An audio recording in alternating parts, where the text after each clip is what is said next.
You've just stepped into the Buzzy's Country Store podcast, part-time porch talk, part-time therapy session, and all heart. I'm Chief Larry, and along with your host, J Scott Ridgell, we're serving up real stories with a Buzzy's twist. We're back. And you were in San Diego telling a story about Ted. I left New York to work in San Diego. My brother was a navigator on a destroyer out there, and I went to visit him, and I couldn't believe, I was in the Rust Belt. This is 1979. I went to visit, and it was I saw San Diego. And I couldn't believe how beautiful this place was. I saw a couple of bums eating this big roast beef sandwich in Balboa Park. I said, "This is the place to be." So anyway, I worked in San Diego, and then I found out Ted Williams was from there, and he was Ted Williams, And so, you always hear the legends, and I would hear from my uncles. They saw him like casting inside Sears Roebucks and all that, And of course, you always had the legend of him being the greatest hitter, You'd always hear that from people who weren't even Red Sox fans, So anyway, I went over to Ted Williams' childhood house, which has a whole host of stories. There's a fellow named Bill Nowlin, who's the head of SABRE, or very big in SABRE now, and he's done a lot of research on this. I did a lot of local research. I saw things, but the thing I was mentioning is that one of the things that I haven't seen in any of the books on it, but I learned from neighbors. I got to know some of the neighbors and the people he would hunt with, and the kids of people he would hunt with and play ball with, that the reason he batted lefty was because the right field fence was so short at North Park. It was a rectangle rather than a square block. And there's a field there now called Ted Williams Field. And the orientation's a bit different. So he learned to bat lefty because it was a very, very long right field. And then there was a water tower out there, and he would aim for that, So I always thought that was an interesting story. But he had a hard childhood, because his mother, he basically grew up only with his mother. His father wasn't around much. And his mother was the head of the Salvation Army, and she was very, very big, in the legend of before he was famous. But she'd be out all night at the bars collecting money for Salvation Army and stuff, and he'd be locked out of his house, so he'd be playing ball down the corner and stuff. Yeah, and his brother was not built like him, and was a darker complexion. He was Mexican. If that was known at the time, Ted Williams probably wouldn't be allowed to play. But his complexion, they didn't know he was Mexican. And plus, with the last name Williams, his father was a Caucasian, right? But the brother was a different build, and he always had a chip on his shoulder, kind of. And it was a tough childhood that Williams had, but he overcame it playing baseball. I mean, he achieved his goal to become the greatest hitter there was, pure hitter. I would pick Ruth above him, but... well, sure you would. But there were two different types of hitters, Something I didn't know, just quickly. Babe's lifetime batting average? 342. Yeah. I don't know, I just thought he was a home run hitter, but I didn't know he hit for average. Incredible. Well, like 100 years ago, last year, I guess, 24, I mean, he had the highest batting average in the league, I believe, like 386 or something, which is amazing because of the way he swung, right? I mean, that's what you're saying. There's almost no sluggers who swang at that kind of level for an average. They'd say it would be great when he missed the ball, too. People loved to see him miss the ball because he really swung. Well, didn't he wrap himself around 2 or 3 times? Yeah, especially in the early days. It's kind of funny. I think John Goodman did a parody of it or something. Well, yeah. Okay. Well, Goodman didn't really know how to swing too well from that movie he made, but Ruth, when he first came up, he was swinging a 54-ounce bat a lot. Yeah, that's incredible. Yeah, I have one of the few. I saw it at Cooperstown. I saw that thing. You saw the original, yeah. I was with Babe Ruth's granddaughter once, and we helped run a thing called the Power Showcase, and it was for a home run derby for kids. It was an anti-steroid home run derby for kids that a great guy in Florida runs, and for My uncle carved a 54-ounce bat. He was very good at that stuff, and he created this 54-ounce bat. We could not even get a wood at the same length with that density because they were like hickory bats sometimes, or a real dark ash. So we had to put a 2-ounce plug in the bottom of it just to get it up to 54 ounces. But people could not believe we had pros. But anyway, long story shorter, Linda Ruth Tassetti still has a copy. I have a copy. We made 3 of them. And the winner of the Home Run Derby at 15 years old was a guy, I don't know if you ever heard of Bryce Harper. Sort of. We kind of know Bryce. Yes. Bryce Harper, 15 years old. When he won that, it might have been he won it the day before his birthday when he was 16. Yeah, and he hit a 502-foot home run. Now, of course, they used aluminum bats, so that's giving you like 50, 60 feet probably, but still, incredible. 502. Hey, tell. But to back up the story about Williams and San Diego and the family, I read that two things impressed me in the story I read. Williams was able to buy an automobile with his signing money, and one of his comments was, "Well, at least we'll have food on the table now."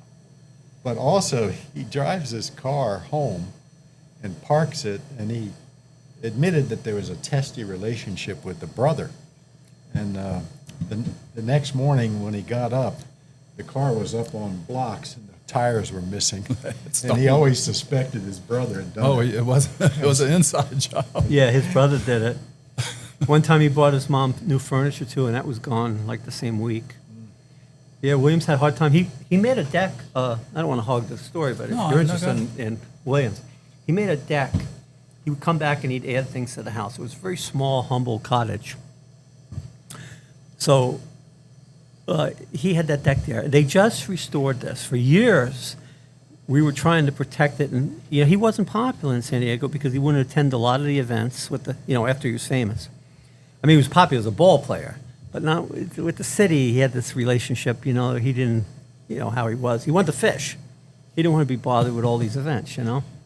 And so it was not only the All-Star game. What was that, '84, where he came up, where it became a big deal, where Padres, or maybe it was the World Series when the Padres made the World Series. I forget now. I think it was the All-Star game in San Diego, and he finally went to like a public event there, and everything turned then. But before that, I used to go there, and I'd hear the stories,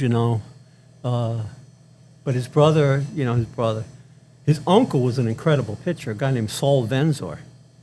His uncle lived from Santa Barbara, but that's how Williams learned to become such a good hitter. His uncle always said he played against Ruth and all the top people that would come through.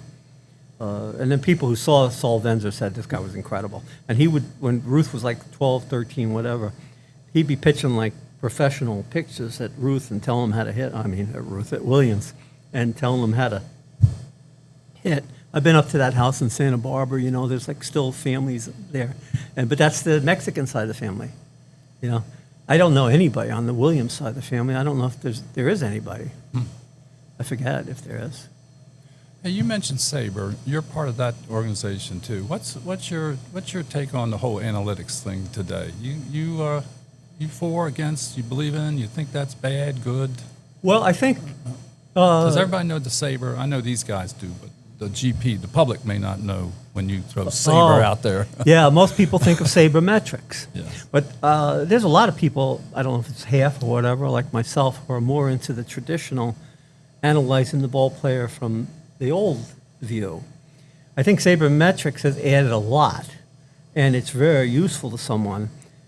But I do not like when people who don't even know, really, they never played ball, they were not good at ball, think that you can do everything by sabermetrics. Like in the old days, there was an argument by a lot of people that there's no such thing as clutch hitting.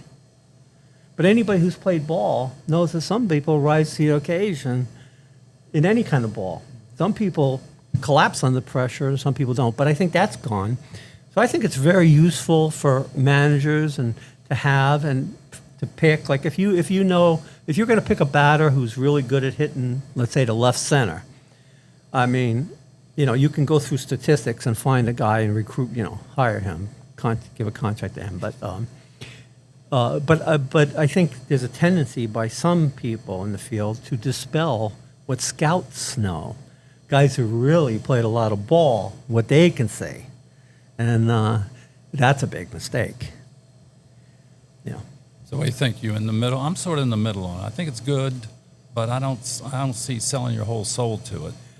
Earl Weaver used to have his index cards, and right. he was kind of ahead of his time with that. Yeah, right. And another guy, Billy. I mean, a lot of these guys had it in their head. Billy Martin, all these people. You know who kind of sold me on it too a little is Ted Simmons.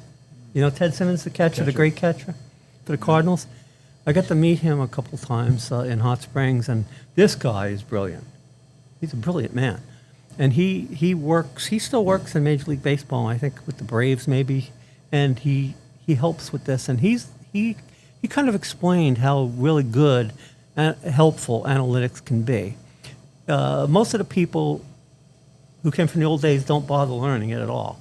Simmons has. So I'm in the middle. Yeah, I think it's a useful tool, but it should not. But people who play ball know good ball players better than people who don't play ball. There used to be a stat that Eddie Murray owned. It was for clutch hitting, winning runs, go-ahead runs, or something. They did away with it, but Eddie won that one every year because when they needed to run, Eddie would get it for the Orioles. Well, that seems like a stat. I think there must be a stat. They did away with the What was it? Runners in scoring position or game-winning game? RBI. Right. And I thought that was a good. How about total average? Are you a Boswell man with the total average? Remember Boswell would do that in February. He'd do it in the swimsuit issue of Sports Illy. Well, I certainly remember the swimsuit issues. Well, I was the only guy. Maybe that's why I don't remember the other part. I would get it for Tom Boswell's total average, where he would come out with it, and I don't think they do that anymore either. Well, I tell you, the biggest controversy I've seen with it is Derek Jeter. Defense is really hard to judge, and you can't measure it like you can batting, and leadership is like impossible. Inspiration to a team. There's some ball players who are just great ball players, but their teammates hate them. Like Barry Bonds comes to mind, right? Mm-hmm. Yeah. They're not going to lead a team to a championship with it's no matter how good they are. I mean, but you take a guy like Jeter. A lot of sabermetricians don't like Jeter. They think he's the worst shortstop. I'm exaggerating a bit there, but not much. They think he's the worst shortstop in Hall of Fame, let's say. Well, he just got voted best shortstop, which we know was bullshit. Well, you guys got Ripken, So well, that is the best shortstop. Yeah, there you go. Well, but a lot of people will say, it's hard. But when you see a ball player, you got a whole different opinion. I mean, Ripken was unbelievable, and he led teams to make him greater. So he's a prime example. But they would say his range ain't good, or as good as a guy like Ozzie Smith, let's say. But Ozzie Smith, as great as he was a fielder, he wasn't that great a hitter. No.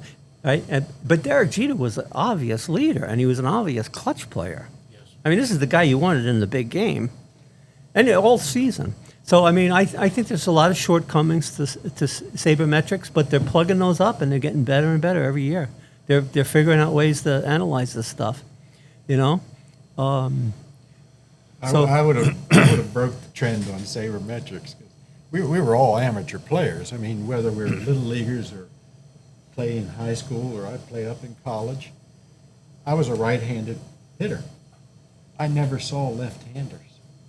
So when I get to college, the old coach at Loyola, Lefty Reitz, he wants to play me against lefties. I'd hardly ever seen a lefty. We never saw batted lefty. against a lefty. That's true. And therefore, I could not hit lefties. I never thought about that. You brought that name up. I remember that coach's name, Lefty Reitz, Loyola. And I Danny agree. and I would have to agree Ray on up the there. Jeter comment that I thought the last 4 or 5 years of his career, the man shouldn't have been on shortstop. He couldn't go right. He couldn't go left. He could throw fine, and he could lead the team, but his defense was just miserable. And it wasn't that he didn't catch the balls. He got to. He just didn't get to the balls. and it was pretty obvious. Well, that's another metric that you can't measure, like Belanger. Remember, Belanger caught everything. And then who'd you mention? Ozzy? They said Ozzy got charged with some errors that only because he got there and then threw over backwards whatever Ozzy did and got charged for an error, but no other shortstop would have got to that ball. Right. There's one of the shortcomings. Defense is really hard. They're trying to close that up with these range measurements. I think there was a guy named Zeke Bernura. You ever heard of a guy named Zeke Bernura? Oh, sure, I heard. No, I haven't. This guy has like a very good record, if I recall correctly. Fielding percentage is great.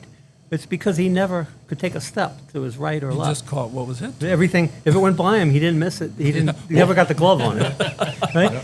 So it's a very misleading thing, right? But I'm a big Jeter fan. But that got very complex when you bring in A-Rod, because A-Rod, there's a guy who teammates hated. Like I talked, I won't name any names, but I talked to people. Name some names. Come on, name some names. They hated A-Rod. As great as a ball player he was, he wasn't a good teammate. And there were other people like that on the, people say that, I'll name some names. People say that about Winfield, for instance. Now, look at that guy. He was like an incredible athlete, right? But I talked to some guys on the Yankees. Those are the names I won't use. They didn't like Winfield. Some people felt that way about Jackson. Reggie. Right? Oh, yeah, Reggie. But Jeter, you will not hear any of his teammates say he was bad. I don't know about A-Rod. I probably won't say it either. But he was the heart and soul of that team. So it's tricky. But he wasn't going to move to third base. I think that's why a lot of people are upset, because A-Rod was a good shortstop, a great shortstop, right? That's probably something you agree with, right? But, but they did. But guess what? They didn't really need to move Jeter. They still did well, I guess. I don't know. I forget the exact thing at the end of his career, but I think he's, So what do you think now? The Red Sox are 1 game behind the Yankees. They're 4 behind Toronto. Where's your money? You got your money on? I think the Yankees are cursed. The Yankees haven't won a World Series since they tore down, and I was very involved in this, since they tore down Old Yankee Stadium. Wow. They did win a World Series in 2009, but that was when they hadn't decided to tear down the old stadium. At that point, they were going to save the stadium. Since they've torn down that stadium, and the way they tore it down, it was just awful. And they sold like little bits. They destroyed the stadium, the location of it, and that wasn't the original plan. They were going to keep that stadium, and it was going to help them get, World's Fairs and things like that, Olympics. But they, driven by greed and ego, they were afraid of playing in the shadow of that great stadium, and the money they could make just selling. They dug down deep into the dirt, and they would sell little pieces of dirt, 50 foot under the ground from Yankee Stadium, and say, here's soil that, right? It was just greed, in my opinion. I mean, greed and ego, and they saved nothing. And we were trying to save Gate 2, which was the iconic gate, and they tore that down. It was unbelievable. I think they're cursed. And was that the song "Save the Gate"? That's there you go. Save the Gate. I get it. Yeah. I don't like that song though. It's too repetitive. It's a chant. But it did save the gate. Save the gate. I said, what is this bullshit? Well, I wrote that song as you a wrote chant. it. Oh, sorry. Yeah, that's all right, because then people who hear it sometimes say, "Save the gays." Save the gays. I said, no, don't save the gays. Save the gate. I got one comment. I was able to go to the old Yankee Stadium a couple times. Matter of fact, when I took my wife and 2 children for a summer trip to go to Yankee Stadium in Toronto, we saw Jim Abbott pitch. Wow. And he was just on recently, but I love some Jim Abbott, and got to see him pitch and take that glove. Wow. And also, I remember when my wife, we hit there, for the Yankees, such and such, Bob Shepard. Yeah. The voice of God. I loved, Voice of Brenda God. says, who is that old? I said, that's legendary Bob Shepard. And I got the chance later at Meadowlands, he used to do the Giants, 2nd down and 2.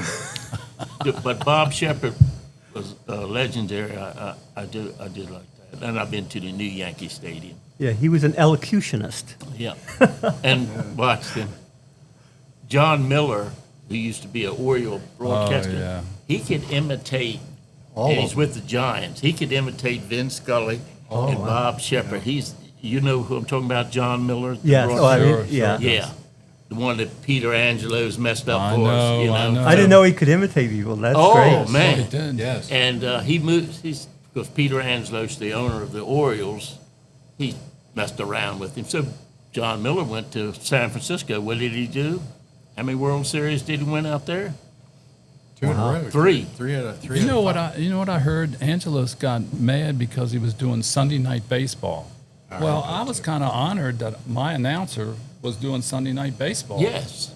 Angelos got mad because I think he was leaving early. Yeah. The Oriole games early to go out there, and plus Angelos was just Yeah. What a mistake that was. I used to love it when there was a bad ball game, whether we were winning or losing. But, Right. But that gave John Miller an opportunity. yeah. Rain delays, love rain. Yes. Yeah, he Yes. would just take over and entertain Is the. he still? Yeah, doing with it? the Giants. for the- Yeah. for the Is he Giants. still? Yes. Love listening to him. Met him a couple times. Me Hey, too. before I lose my track of thought, I wanted to ask Tim, what's the greatest game you think you were ever at, or do you have a couple of games that stand out? I have three. I have one game that I can definitely pick the game that stands out in my mind seeing. And I haven't gotten to a lot of them, but I did take my boys, they were like 6 and 7 or something like that, to 8 and 9, to the World Series when Roger Clemens threw the bat at Piazza. Oh, boy. Now, I did not have tickets, but before 9/11, that was like right before 9/11, right? That was maybe 2000, something like that, Subway Series. And so I was back, and I happened to be in New York. I didn't live in New York at the time, so I said, come on, boys, I want you to see a World Series. You're never going to see a Subway Series again, probably, right? And so we went out there. I knew how to get to Yankee Stadium, of course, and I kind of knew how to park and maneuver my way around there. But it was unbelievable. And they had the satellite trucks were in the back of right field. And this is a very interesting story, I think. So I'm taking my kids around the stadium and showing, this is where the team comes in and stuff like that. But we don't have tickets. But I always knew as a college kid in New York, you could sneak into the UN Security Council in those days, And the only place you couldn't sneak in was the New York Athletic Club. Forget about that. They had tight security. But anyway, so it was really fascinating. So towards the end of the game, remember that game went long? Now, so we watched on there the whole thing. I was outside by the satellite trucks, and you would have what they call raw feeds, no commercials. And we were watching the raw feeds, and obviously, it was the first inning, right? I think it was first inning, maybe second. And the news people, the people who are running the game, like, oh my God, what do we do? Because there was nobody in the bullpen. Everybody knew Clemens should have been thrown out of the game, right? Or suspected he should have, right? But I heard the TV people talking, and they were arguing, do not stop this game, because they had so many people watching, and it would have had to shut down for a warm-up pitcher. They would have lost the audience. It was early in the game. It was first or second inning, I think. I forget now. But anyways, it became even more memorable now because I had heard the negotiations from these guys that no one heard on TV against kicking Clemens out. And the TV guys, I don't know if that was the final reason, but it sure sounded like it to me that was the reason he wasn't kicked out. Uh-huh. But later on in the game, I said, come on, boys, we'll get it. It went real long, and there were people like leaving the stadium even. I think it was, was it 11 innings or something? I forget what it was. But anyway, it was late in the game, and I knew how to get into Yankee Stadium, with the ticket takers in those days. Now you could never do it, 9/11. But so me and the boys walk in, and we walk in right behind home plate, and we're sitting with, what's his name? Who was that? Mike, who was the announcer for 60 Minutes? Mike Wallace. Mike Wallace. And I didn't know Chris Wallace then, but it must have been Chris Wallace's son. But I'm not positive about that. But it was a son. I don't know how many sons he had. And we sat right behind there. So we had these great seats for the last couple innings of the game. And then the crowd pouring out, and I said, come on, boys, just sit here, watch this. We'll just take it in because we're not going to get anywhere in traffic right now. So we're sitting there, and the stadium drains out, but there's like us and a family of like Latin family in front of us, some kind of Latin. And all of a sudden, who comes out and comes up to my boys, goes, "Hey kids, did you like the game? Did you enjoy the game? I hope you enjoyed the game." Something like that. It was abrupt, and it was Bernie Williams, and he was dressed like in a suede jacket. What a nice guy Bernie Williams was. And then I saw him. He went down a few rows. That was his family. Right? Oh, okay. So that family, that game was really special to He was me a and my good guy, kids. Bernie Williams. I still like him today. Not great guy. Center fielder? Was he the center? Center Center fielder, yeah. Yeah, so that one was the one I remember. How about yourself? Well, the one I remember, it wasn't even the ball game. It was the final game at Memorial Stadium. And I went with my brother David, his wife Carol, and Betty and I went. And it wasn't about the game. It was about how the Orioles orchestrated goodbye to Memorial Stadium. Mm-hmm. It was an incredible moving thing. They dug the plate up, right? All of a sudden, you knew they were going to do something special. And then out of the dugout started these ball players. From 1954, everyone who could walk that had been Wow, an was Oriole there? ran out to I the watched it on position TV. that they would have. Oh, wow. Hey, I'll tell you a little footnote to that. I could have gone to that incredible. game. Dictator wanted me to go, and had mezzanine seats, and he was sitting up there with all the Yeah. ball players, and they got up, were going out, when they all came out on the field. Brooks Robinson, Frank, all of them. But I could have went, but I did watch it on TV. Oh, yeah. Doug Home played up, like you said. What they do? They have a helicopter come in and take it. How'd they get Limo. Yeah, they did A limo. Limo. Yeah, yeah. And they took it down to Camden and planted it. Yeah. Is that And the one showed they it on still the use? screen. Yeah. Could I interject to lose my thought? You were out of San Diego. I had the opportunity, 2016, to go to San Diego with my daughter, who worked for the government. Ah. My wife went. So we went. You mentioned Balboa and all that. It's the first time to San Diego. I can see why they had all the Super Bowls out there and stuff. But the weather was beautiful, and went to that San Diego Sports Museum where Ted was there, in that. But went to Balboa and had a nice sandwich there. As you mentioned it, but that was a wonderful trip. Yeah. Out in San Diego, My daughter's and still went to 2 games at Petco Park, which is top 5 stadium for me. there. Oh, Yes. what a beautiful Yes, spot isn't it? that is. Yep. When I went to San Diego, that was all warehouse, all Yeah, rundown right. area. Well, that was all inspired Same. because of Baltimore. Same at Camden, yeah. Right? What's her name? Janet Marie Smith, the head architect that built that. She changed everything, and that grew. And what's that Camden, gas house district? Is that with the lamp? Gaslight. Gaslight. Gaslight. My wife and them went to that, and I said, "Well, I'm going to another game." Well, I went to 2 Padres games. Oh wow! Back to back. Yeah, so I enjoyed that. Well, and, Williams. and the new manager for the White Sox, what's his Will Benham?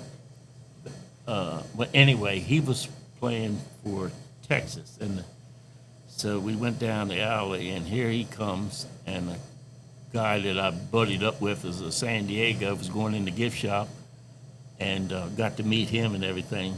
So wow. that San Diego was a nice trip. That's a nice city. Yeah. To bring this back to where we started, I wanted to mention that the other 2 games that I remember was because I was a friend of Carl Brown's. He made sure I got to both 2130 and 2131.